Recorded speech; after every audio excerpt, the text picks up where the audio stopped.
Okay, good morning and welcome to day one of your clean eating challenge with me, Marty Leffler. We're going to start today. Okay, first of all, what is clean eating?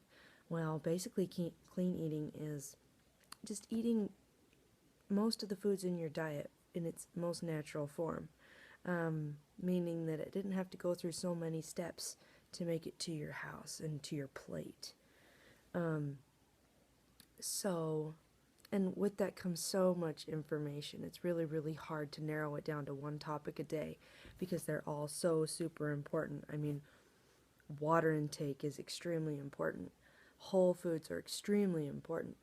So, and eating smaller meals throughout the day is super important, you know, and meal planning is super important, so I am going to have to pick and choose.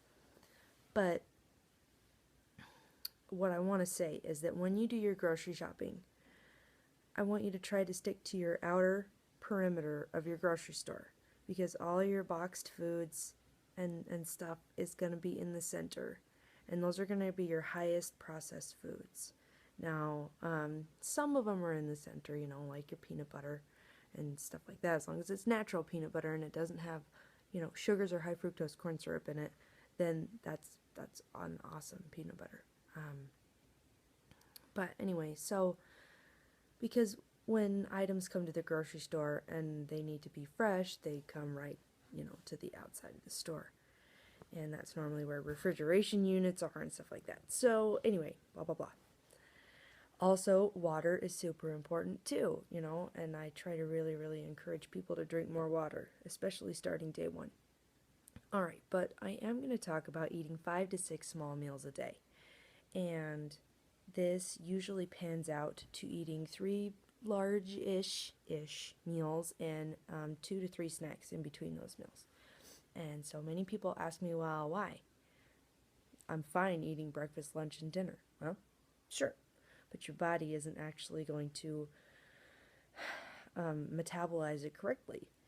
Eating 3 times a day causes peaks and valleys, which means you're eating and it gets your blood sugar up there and you have energy, and then you get hungry again and you go down. And this is also your metabolism too. And so when you're going hungry to full, these peaks and valleys are again also present in your metabolism and blood sugar.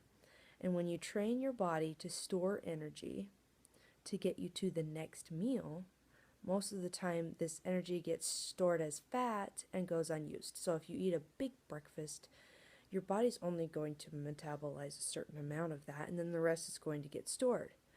And then most of the time we get hungry again and we eat before our body has a chance to even use any of that. So when we need to retrain our bodies to eat more frequent, smaller, balanced meals, meaning that what we eat is getting completely consumed, and if you're still hungry, your body will go find some of its previous storage to use.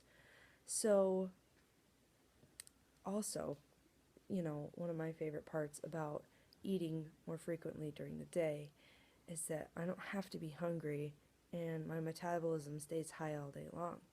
And now, when also food pairing is important too. Yeah, if I eat a bunch of, yes, clean bread, whole wheat bread, then no, I'm not going to feel full during the day. So a balanced meal is also very, very important, and I'm going to talk about making complete meals soon. I'm going to maybe hopefully post some today. All right, so it might feel a little weird to be eating this often at first. And when I started, I had to set a timer to remind myself because I would forget because I was very used to eating, 3 meals a day. So, on a typical day for me, I get up pretty early to work out.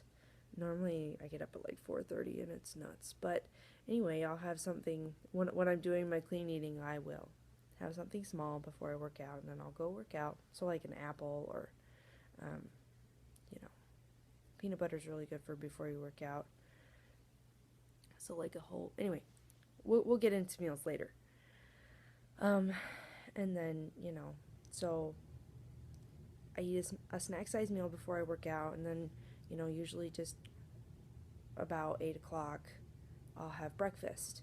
And this is normally my biggest meal because it's post workout, I'm pretty hungry, and, and I love breakfast food.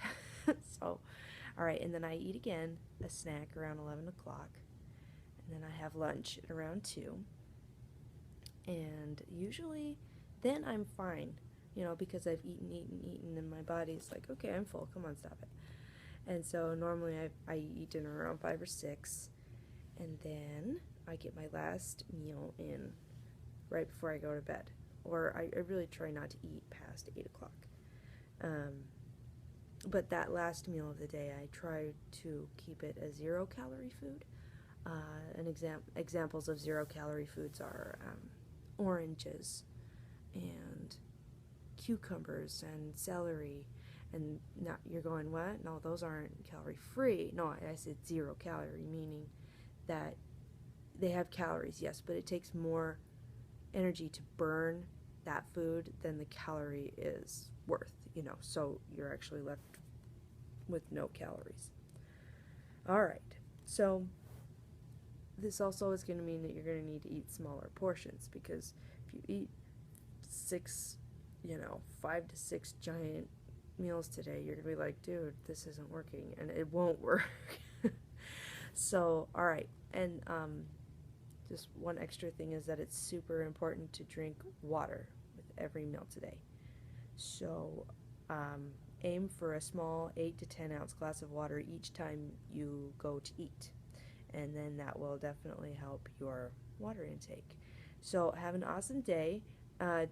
Please ask any questions. I'm here, and please post, when you have your successes, and if you like this or if you don't like this. And also a great part of this group is there's a lot of members, and you guys can form some great friendships. So, comment on each other's posts and videos, and take pictures of your food. I'm very, very fond of taking pictures of my food, as many of you might know.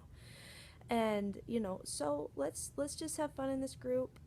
Be involved, because that's the way that you're really going to see results. Is you do have to be involved. You have to feel like this is for you, and it is. This is actually my favorite part of being a coach. So, all right, have an awesome day, and let us know how you did.